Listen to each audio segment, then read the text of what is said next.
नमस्कार दोस्तों, मैं शिवम आपका हमारे YouTube चैनल स्टेपिंग स्टोन पर स्वागत करता हूं। रिसेंट में गवर्नमेंट के द्वारा जो है अग्निपथ स्कीम का अनाउंसमेंट किया गया, जिसमें गवर्नमेंट के द्वारा क्लेम किया जा रहा है कि जो ये अग्निपथ योजना है वो बेसिकली यूथ के लिए है और ये यूथ के लिए काफी ज्यादा यूजफुल एज वेल एज उनके लिए एक अपॉर्चुनिटी है। लेकिन वही जो यूथ है उसके द्वारा इसका काफी ज्यादा विरोध किया जा रहा है और जगह जगह पर इसके विरोध में प्रदर्शन देखने को मिल रहा है। आखिर इस स्कीम में ऐसा क्या है जो इसके विरोध में इतना प्रदर्शन हो रहा है? इसको समझने के लिए हम इस स्कीम का कंप्लीट एनालिसिस करने वाले हैं। स्टार्ट करते हैं। रिसेंट में जो हमारे डिफेंस मिनिस्टर राजनाथ सिंह जी हैं, उनके द्वारा अग्निपथ स्कीम का अनाउंसमेंट किया गया, जिसमें यह प्रावधान किया गया है कि जो यूथ इसके थ्रू रिक्रूट किए जाएंगे उन्हें बेसिकली 4 साल की सर्विस प्रोवाइड की जाएगी, जिसमें वो आर्म्ड फोर्सेस में, फिर चाहे वो आर्मी हो, नेवी हो या फिर एयरफोर्स हो, इन तीनों क्षेत्र में किसी भी एक क्षेत्र में अपनी 4 साल की सर्विस दे सकते हैं और 4 साल की सर्विस देने के पश्चात उन्हें जो है अपने पद से रिटायरमेंट दे दिया जाएगा। लेकिन अगर हम प्रीवियस वाली भर्ती प्रक्रिया की बात करते हैं तो उसमें जो है जब कोई भी यूथ एक बार इस भर्ती में एनरोल्ड होता था और रिक्रूट हो जाता था, तब वो लगभग इस क्षेत्र में अपनी 15 से 17 साल तक की जो है सर्विस देता था और रिटायरमेंट के साथ एक लाइफ लॉन्ग पेंशन के साथ रिटायरमेंट लेता था। लेकिन जो प्रेजेंट टाइम की ये न्यू स्कीम है अग्निपथ स्कीम, इसके अंदर जो है जो यूथ होगा वो 4 साल के लिए ही रिक्रूट किया जाएगा और 4 साल के बाद जो है उसे रिटायरमेंट दे दिया जाएगा। हाँ, और जब लास्ट में रिटायर होगा तब उसे किसी भी प्रकार की पेंशन का कोई भी बेनिफिट नहीं मिलेगा। जो भी यूथ इस भर्ती के थ्रू रिक्रूट होंगे उन्हें बेसिकली अग्निवीर के नाम से बुलाया जाएगा। सरकार के द्वारा ये कहा गया है कि इस भर्ती प्रक्रिया को वो 90 दिन के अंदर शुरू कर देगा। जो ये 4 साल का कार्यकाल है भर्ती का, उसमें बेसिकली 6 मंथ स्टार्टिंग जो है वो आपके एक शॉर्ट पीरियड वाली ट्रेनिंग होगी और जो शेष 3 साल 6 महीने बच रहे हैं वो आपकी सर्विस के होंगे। और जब 4 साल आपके पूरे हो जाएंगे, आपकी बैच का जो है पूरा जब 4 साल पूरा हो जाएगा तो उस बैच में से सिर्फ 25% लोगों को ही आगे प्रोसीड किया जाएगा या कंटिन्यू रखा जाएगा और जो रेस्ट 75% लोग हैं उन्हें जो है बेसिकली रिटायरमेंट दे दिया जाएगा। साथ ही सरकार के द्वारा कहा गया है कि वह इस स्कीम के अंतर्गत लगभग 45 से 50 हजार सोल्जर्स तक की भर्ती प्रतिवर्ष करेगी। वहीं अगर हम इसके योग्यता की बात करते हैं कि जो ये भर्ती आ रही है या फिर जो ये योजना है इसमें जो भर्ती की जाएगी उसमें योग्यता क्या है, तो बेसिकली इसके पहले जो भर्ती प्रक्रिया चल रही थी उसमें जिस प्रकार से आपकी एलिजिबिलिटीज थी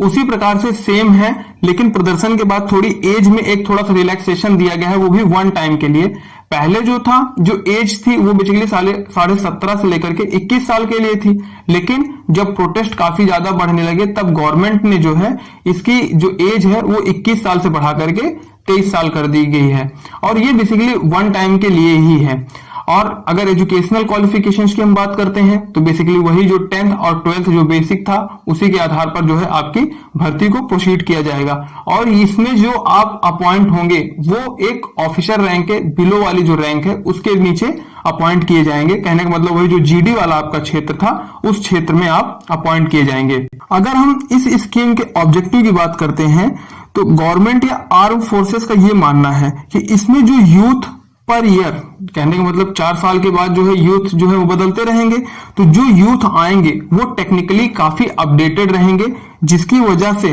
उन्हें टेक्नोलॉजी के आधार पर, कहने का मतलब जो नई नई टेक्नोलॉजीज आ रही हैं उनके आधार पर उन्हें अपग्रेड करने में काफी ज्यादा आसानी होगी। और साथ ही साथ जो इंडियन आर्मी है या फिर जो इंडिया की आर्म्ड फोर्सेस हैं उनका मानना यह है कि जो इंडियन आर्म फोर्सेस का एवरेज एज है उसको हमें 4 से 5 साल जो है वो घटाना है। प्रेजेंट टाइम में जो इंडियन आर्म फोर्सेस की जो एवरेज एज चल रही है वो 32 ईयर है, लेकिन इसे घटा करके बेसिकली 26 साल लेकर के आना है, क्योंकि आर्म फोर्सेस में बेसिकली जो सीनियर का रेशियो है और जो रेशियो आपका यूथ का है, इन दोनों का रेशियो जो है उसे हमेशा मेंटेन करने की कोशिश की जाती है। ये तो रहा इसके ऑब्जेक्टिव्स के बारे में। अब हम इस स्कीम के बारे में या फिर इस स्कीम के बेनिफिट्स के बारे में बात करते हैं कि जो इस स्कीम के थ्रू यूथ इनरोल्ड होगा या रिक्रूट होगा उसे अग्निवीर कहा जाएगा। तो जो अग्निवीर है उसे किस किस प्रकार की सुविधाएं मिल रही हैं, अब हम उसकी बात करते हैं। बेसिकली जब आप 4 साल की अपनी सर्विस पीरियड में आते हैं और जब अपनी सर्विस खत्म करते हैं तो उसके बाद जो है आपको रिटायरमेंट के टाइम पे एक सेवानिधि का पैकेज मिलेगा जिसमें लगभग 11.71 लाख का अमाउंट होगा। ये पैकेज जो है आपके अमाउंट का 30% जो सैलरी है आपकी उसका 30% पर मंथ कटता रहेगा और जितना अमाउंट आपके सैलरी से कट रहा है सेम उतना ही अमाउंट जो है गवर्नमेंट के भी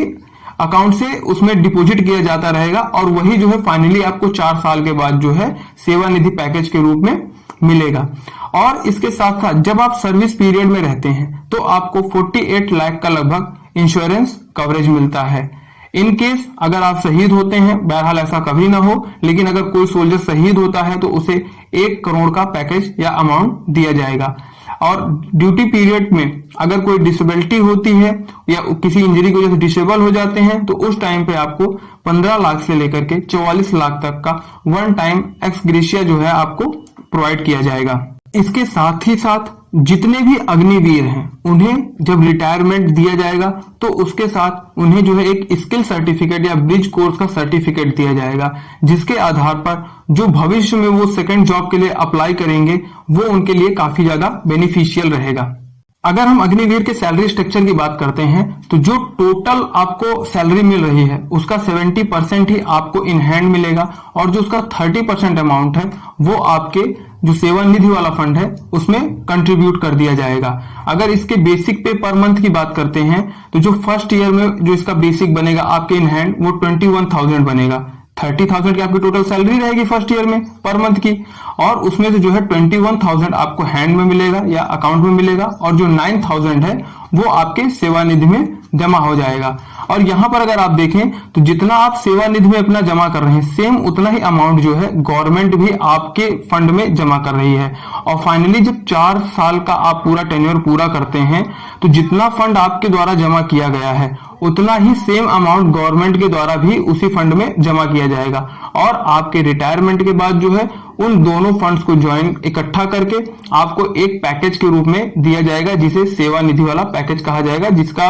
अप्रोक्सीमेट जो वैल्यू है वो 11.71 लाख है। ये तो रहा इसके सैलरी स्ट्रक्चर के बारे में। अब हम बात करते हैं आखिर क्या कंसर्निंग इश्यूज हैं जिसकी वजह से काफी ज्यादा चर्चा में है और काफी ज्यादा इसके वजह से वायलेंसेस हो रहे हैं। देखो जो प्रेजेंट टाइम में यूथ रिक्रूट होते हैं जो इसके पहले जो भर्ती प्रक्रिया थी उसमें जब यूथ रिक्रूट होता था तब वो बेसिकली 15 से लेकर के 17 साल तक का अपना जो टाइम पीरियड है वो इस जॉब में देता था और रिटायरमेंट के साथ जो है वो एक पेंशन को भी लेता था और इसी के साथ साथ जो हेल्थ फैसिलिटी थी वो भी काफी अच्छी क्लास की मिलती थी जिसकी वजह से वह जो है कमांड हॉस्पिटल में अपने पूरे परिवार का ट्रीटमेंट करा सकता था। लेकिन वही जो नई वाली हमारी स्कीम आई है अग्निपथ वाली, इसमें जो है इस प्रकार का कोई प्रावधान नहीं है। आपको किसी भी प्रकार की पेंशन का प्रावधान नहीं है और जो सर्विस टेन्योर है या उसका जो पीरियड है वो भी शॉर्ट करके 4 साल के लिए कर दिया गया है और हेल्थ फैसिलिटीज भी जब जॉब से आप रिटायरमेंट कर देंगे उसके बाद नहीं प्रोवाइड कराई जा रही है। उसके साथ साथ हम देखें तो जो शॉर्ट टर्म ट्रेनिंग दी जाती है वो इनफ नहीं है। कहने का मतलब ऐसे बहुत सारे सेक्टर्स हैं या बहुत सारे ऐसे स्किल्स होते हैं जिनको सीखने में काफी लंबा पीरियड लग जाता है या काफी लंबा टाइम लग जाता है और उन्हें जो है 6 मंथ में आपको सिखाना या उसके अकॉर्डिंग आपको प्रिपेयर करना वो काफी डिफिकल्ट टास्क होता है। और इसी की वजह से जब आप आगे चल के किसी रेजिमेंट वगैरह में अगर जाते हैं तो वहां भी आप लॉयल नहीं हो पाते हैं क्योंकि लॉयल्टी के लिए भी एक समय लगता है और आप ट्रेंड हुए शॉर्ट ट्रेनिंग के साथ फिर और कुछ सीख कर किसी रेजिमेंट में गए और फिर वहां पर जब तक आप अपने आप को स्टेबल करते हैं तब तक जो है आपके रिटायरमेंट का टाइम आ जाता है। एंड नेक्स्ट की बात करें जो इसका सबसे मेन वाला इशू है इसमें किसी भी प्रकार की पेंशन बेनिफिट का नहीं है। कोई भी पेंशन आपको रिटायरमेंट के टाइम पे नहीं मिलेगी और जब आप रिटायर होंगे तो सिर्फ और सिर्फ वन टाइम सेटलमेंट पेमेंट होगी जिसमें आपको लगभग 11,71,000 रुपीज जो है आपको लगभग मिल जाएगा। दैट्स वाई जो यूथ है वो इसको लेकर के काफी ज्यादा कंसर्न्ड है और लगातार इसका विरोध करता जा रहा है। नाउ अब हम इसके ओवरऑल सिग्निफिकेंस की बात करते हैं। ये तो रहा बेसिकली यूथ क्या सोच रहा है, लेकिन इस पूरे के पूरे स्कीम का कंट्री पर क्या इम्पैक्ट पड़ रहा है, अब हम उसके बारे में बात करते हैं। देखो, इस स्कीम में प्रत्येक 4 वर्ष के बाद जो यूथ है वो रिटायर होंगे और एक नए यूथ को जो है मौका मिलेगा इस भर्ती में इनरोल्ड होने का। साथ ही साथ जो रिटायर्ड हुए हैं, अगर इन फ्यूचर सरकार को ऐसा लगता है कि उन्हें सोल्जर्स की जरूरत है, अगर युद्ध का कोई ऐसे परिस्थितियां बनती हैं, तो उन टाइम के लिए भी हमारे पास एक फ्यूचर के लिए भी सोल्जर्स हमेशा रेडी रहेंगे। साथ ही प्रत्येक 4 साल के बाद जो 45 से 50 हजार के युवा को नई जॉब की अपॉर्चुनिटीज मिलेंगी और जब वो रिटायर होंगे तो इसके साथ एक स्किल सर्टिफिकेट को भी अपने साथ लेकर के आएंगे, जो कि आगे चल करके उन्हें वेरियस फील्ड में जॉब अपॉर्चुनिटीज को प्रोवाइड करेगा, जिससे देश को हायर वर्क फोर्स मिलेगा जो ओवरऑल देश की जीडीपी और देश के ग्रोथ में अपना योगदान देगा। ये तो रहा बेसिकली स्कीम के बारे में और इसके बेनिफिट्स एंड कंसर्न्स के बारे में।